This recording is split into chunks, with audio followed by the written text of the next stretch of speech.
The point guard position in the NBA is so dense with talent it makes it hard to list the top 5, but two of the most elite point guards in the league today are Kyrie Irving and Damian Lillard. But who's better? Well, I'll be trying to answer that in today's video, so let's get started. Firstly, let's look at stats. At face value, they're both even. Dame scores more points, but Kyrie is more effective and efficient with his shooting numbers. They're both good defensively, but neither player outweighs the other significantly enough for there to be a clear winner. So for stats, they're even in my opinion, but if you want to give the edge to Kyrie for his shooting numbers or to Dame because of his assists, then go ahead. Now let's talk about value. Personally, before I even start this segment, I think that Dame is more valuable to his team than Kyrie, and this is why. CJ McCollum has been out for 19 games now, and in those games, the Blazers have a record of 10 wins and 9 losses. But if you took Dame off that team, I don't know how they would survive. This is different for Kyrie because at the start of the season, he had KD, but now he has KD and Harden. If you take Kyrie off this Nets team, the duo of KD and Harden would be able to survive without him, in my opinion. Kyrie has only played one game without KD before Harden arrived, and it was against the Jazz. He won that game, but he had 4 other teammates scoring 10 or more points in that game too. I'm not using that against Kyrie and the game that he won, but 2 of those 4 players are now gone because they were included in the Harden trade. So let's say Kyrie plays a game without KD or Harden. Now he will have less help because the good players that they did have were traded. So in this new Nets team, I don't think Kyrie could win a game without his best teammates compared to Dame.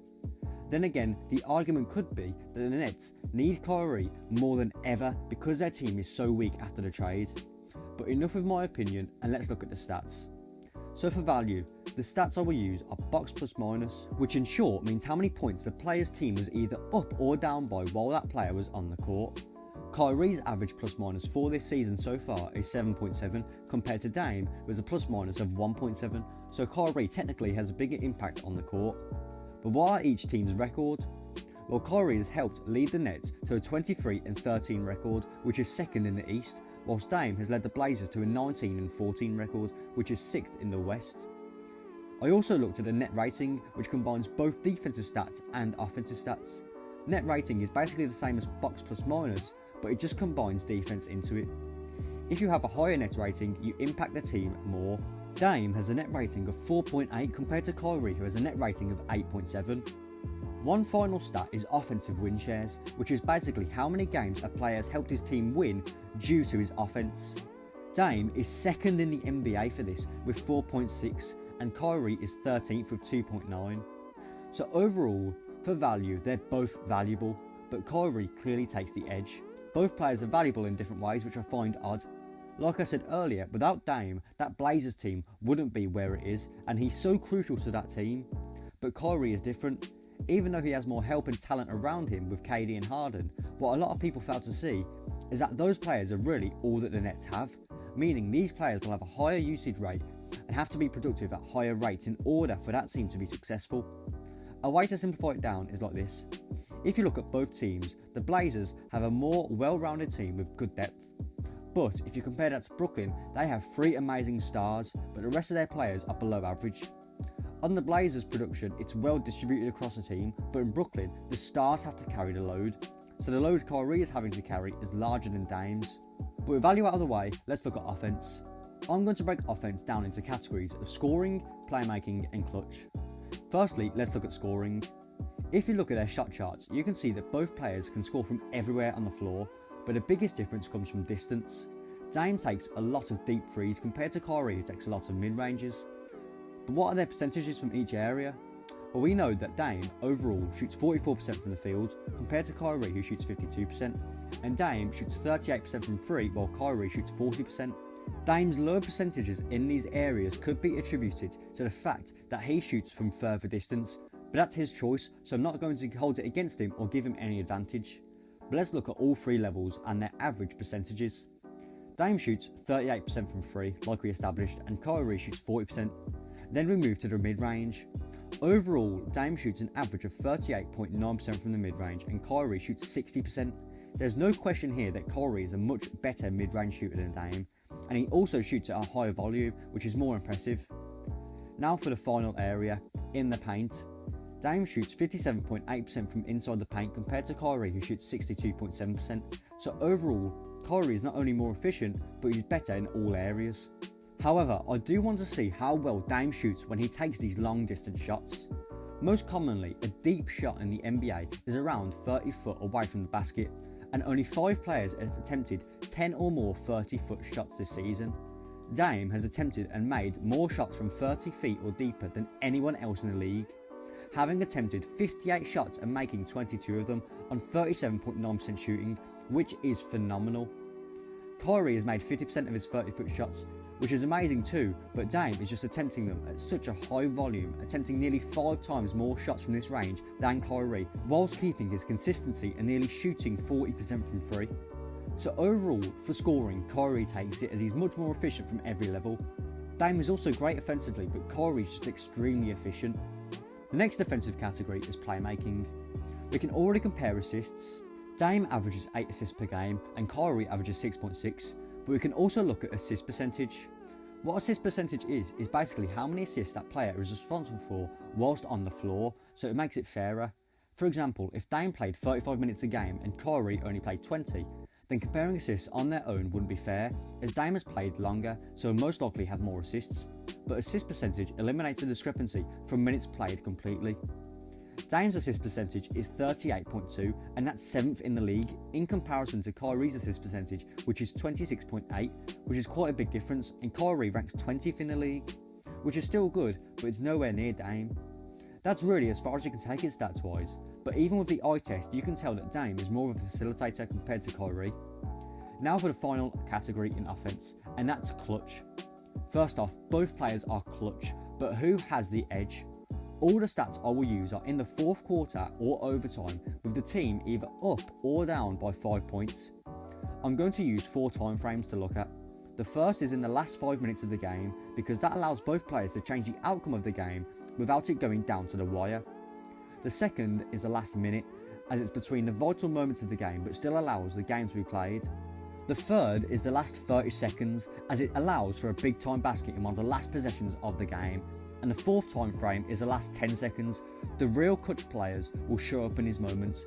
The stats I will look at here are shots attempted, shots made, field goal percentage and 3-point percentage, as well as effective field goal percentage, as well as showing where each player ranks in the league. So let's look at the first time frame, 5 minutes remaining. In this time frame, only 15 players have attempted 30 or more shots throughout the season, so these are the most used players in the league in these clutch moments. Dame's total clutch stats in this time frame are 40 shots attempted, which is 8th, and out of those 40 shots he's made 24 shots, which is 3rd in the league, and he's missed 16, which is the least out of these 15 players. He did this on 60% shooting from the field, which is 1st, and also 55% from 3, which again is also 1st, with a staggering 72% effective field goal. Compare that to Kyrie, who has attempted 36 shots and made 17 of those, which is 9th. He shoots 47% from the field, 46% from 3, and 55% for effective field goal. Still great numbers, but Dame absolutely kills him here. Now for the next time frame, the last minute.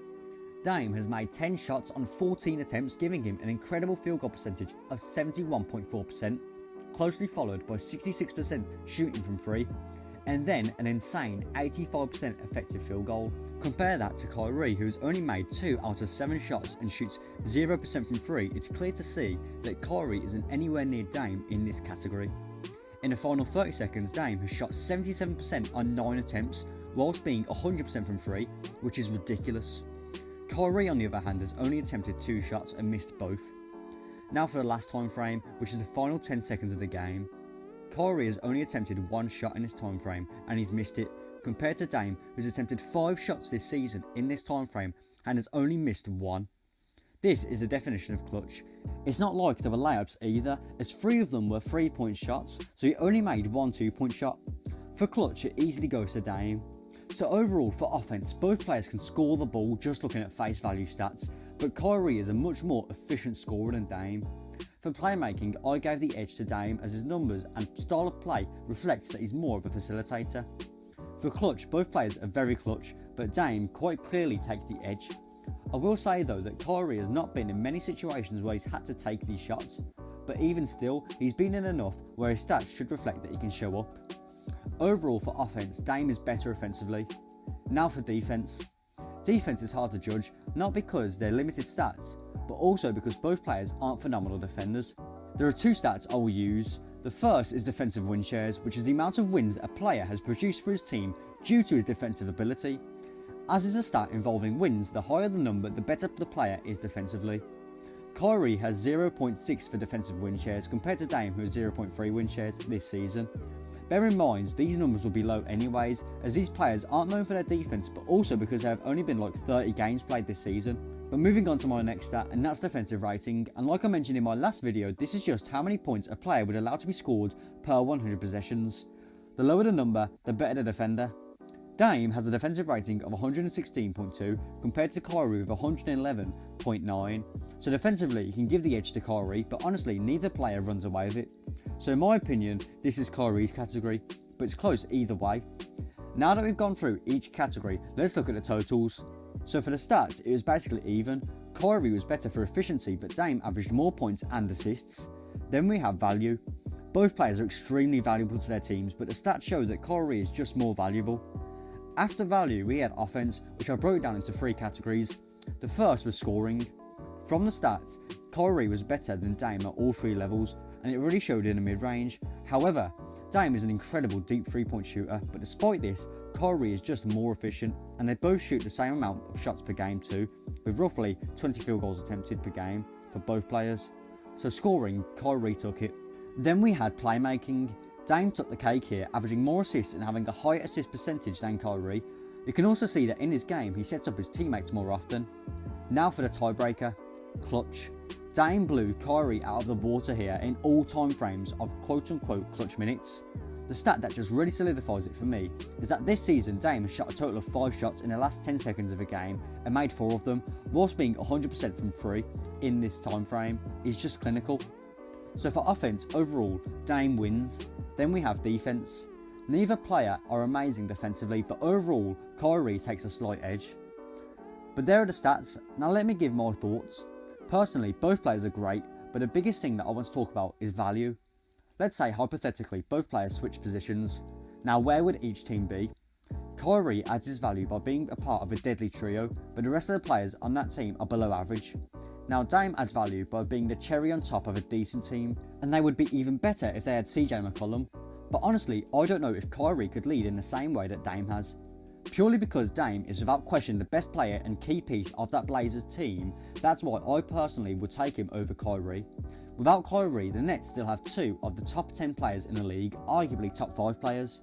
They would still be a contender and possibly a favourite to win a title, but if Dame was taken off the Blazers team, they would be lost, especially with CJ out. But that's just what I think. I've given you the stats and I've given you my opinion, but it's your job to form your own opinion. Whatever your opinion is, let me know in the comments below. I love hearing your opinions and having conversations with you guys. But that's all for today's video. Thanks so much for watching. I hope you have enjoyed, and if you did, a like and subscribe would be greatly appreciated. But that's all from me, and I'll see you in the next one.